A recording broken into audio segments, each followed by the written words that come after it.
రాష్ట్రంలో రాజకీయాలు వేడెక్కుతున్నాయి. ఇవాళ టీడీపీ అధినేత చంద్రబాబు నాయుడు ఇంట్లో టీఆర్ఎస్ అధినేత కేసీఆర్, వామపక్ష పార్టీల నేతలు సమావేశం కానున్నారు. ముందుగా కేసీఆర్ తో చంద్రబాబు గంటసేపు ముఖాముఖి చర్చలు జరుపుతారు. తర్వాత వామపక్ష నేతలు నారాయణ, రాఘవులతో బాబు భేటీ అవుతారు. పొత్తులు, ఉమ్మడి ఉద్యమాలు, మైటాస్ వ్యవహారం గురించి ఇందులో చర్చించే అవకాశం ఉంది.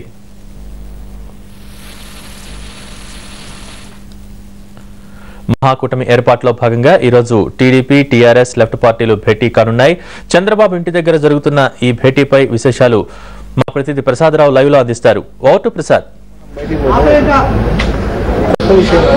భోగి చంద్రబాబు నాయుడు ఇంట్లో కాసేపట్లో సిపిఐ, సిపిఎం, టీఆర్ఎస్ నేతలు సమావేశం కానున్నారు.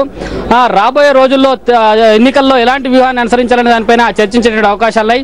అలాగే నిన్న ఢిల్లీ వెళ్ళినటువంటి డిఎస్ కాంగ్రెస్ పార్టీ తెలంగాణకు అనుకూలంగా ఉంది, టీఆర్ఎస్ మాతో కలిసి వచ్చేటువంటి అవకాశాలున్నాయి, దీని మీద చర్చిస్తున్నాము, త్వరలోనే కాంగ్రెస్ పార్టీ ఒక నిర్ణయం తీసుకుంటుంది అని చెప్పి కాంగ్రెస్ పార్టీ వైపు నుంచి ప్రకటనలు వస్తుండడం, అలాగే టీఆర్ఎస్ ఎటుపోతుంది అనేటువంటి ఒక గందరగోళ పరిస్థితి నెలకొన్న స్థితిలో ఈరోజు కేసీఆర్ స్వయంగా చంద్రబాబు నాయుడు ఇంటికి వచ్చి మహాకూటమిలో చేరుతున్నట్టు ఒక ప్రకటన చేసేటువంటి అవకాశాలున్నాయి. ఈ మహాకూటమి ఆవిర్భావం అయితే ఎన్నికలలో ఎలాంటి పరిస్థితుల్లోనూ కాంగ్రెస్ పార్టీ గెలవదని, ఖచ్చితంగా మహాకూటమి అధికారంలోకి వచ్చి తీరుతుందనేటువంటి గట్టి నమ్మకం తెలుగుదేశం శ్రేణుల్లో ఉంది.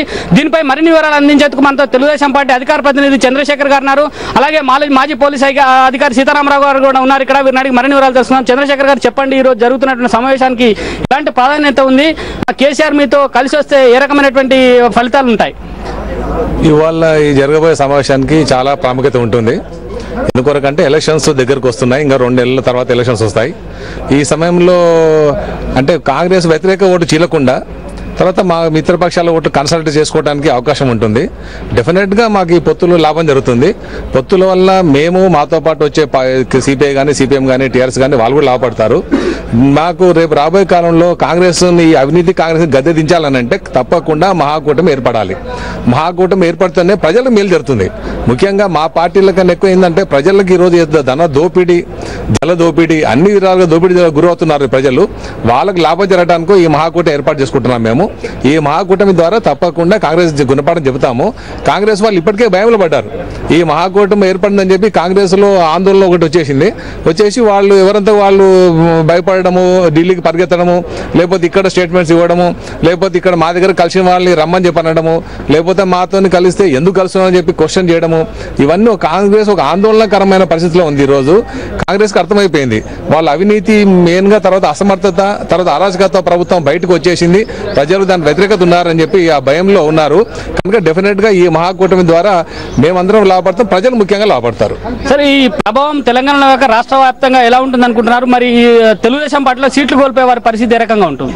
ఇది ఖచ్చితంగా మాకు అనుకూలంగా ఉంటుందండి. సీట్లు కోల్పోవడం అనేది పరిస్థితి ఏర్పడుతుంది. కారణం ఏంటంటే ఇక్కడ యాక్చువల్ గా సీట్లు ఇవ్వడానికి కూడా సిద్ధంగా ఉన్నటువంటి వాళ్ళు, ముఖ్యంగా ఇప్పుడు ఏంటంటే తెలుగుదేశం పార్టీ అధికారంలోకి రావాలనేటువంటి ఆ లక్ష్యంతో ముందరికి పయనిస్తున్నాం కాబట్టి దీని ప్రభావం పెద్దగా ఉండదని అనుకుంటున్నాను. ముఖ్యంగా అందరూ కలిసి ఉన్నప్పుడు అవినీతిని బయటికి తీసుకురావడమే కాకుండా అవినీతి ఎంత విశృంఖలంగా ఉంది అనేది ఈ ప్రస్తుత పరిస్థితుల్లో ఉన్నదనేది బయటకు వస్తుంది.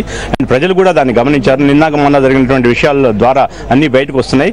ఇది ఖచ్చితంగా విజయపథంలో మేము దూసుకోపోవడానికి ఒక చిహ్నంగా మేము భావిస్తున్నాం, ఒక తార్కాణంగా మేము భావిస్తున్నాం. సార్, మరి తెలుగుదేశం టీఆర్ఎస్ కలవడాన్ని తెలంగాణకు సంబంధించిన చాలా మంది మేధావులు వ్యతిరేకిస్తా ఉన్నారు. దానిపైన మీరు ఎట్లా స్పందిస్తారు? అంటే మేధావులు ఎందుకు వ్యతిరేకిస్తున్నా మాకైతే ఇప్పటికి అర్థం కావట్లేదు. మొదట ఏమన్నారు, తెలుగుదేశం ఎందుకు తెలంగాణ అనట్లేదు అన్నారు. మేము అన్న తర్వాత వాళ్ళు ఎవరు అంటానుకుంటున్నారు. అంటే దాంట్లో వాళ్ళకే వాళ్ళ కాంట్రాక్టర్ ఉంది. వాళ్ళు ఇవాళ టీఆర్ఎస్ మాత్రం కలిసినంత మాత్రం మేధావులకు వచ్చే నష్టం లేదు. మేము చాలా క్లియర్గా ఉన్నాం. ఎందుకొరకనంటే ఈ రాష్ట్రంలో ఒక పార్టీ అధికారంలోకి వచ్చే పార్టీ మాత్రమే అసెంబ్లీలో తీర్మానం చేయగలుగుతుంది.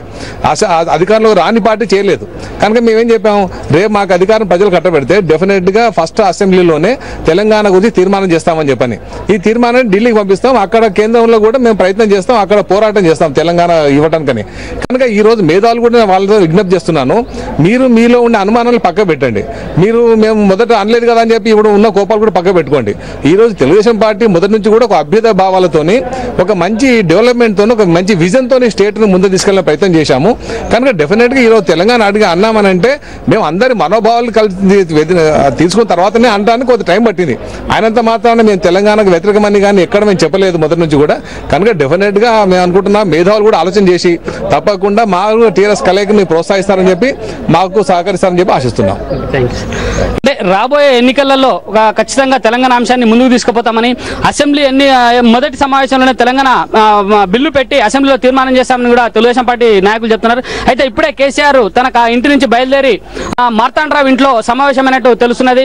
మార్తాండరావు ఇంట్లో ఆయన విజయశాంతితో సమావేశమై ఆ పార్టీ విలీనం గురించి చర్చిస్తున్నట్లుగా తెలిసింది. అయితే కొద్దిసేపట్లో ఇక్కడికి కేసీఆర్ తో పాటు విజయశాంతి కూడా వచ్చేటువంటి అవకాశాలు ఉన్నాయని చెప్పి అనుకుంటున్నారు. మరి కొద్దిసేపట్లోనే ఈ సమావేశాలు ప్రారంభమయ్యే అవకాశాలు ఉన్నాయి. భోగి ఓటు భోగి.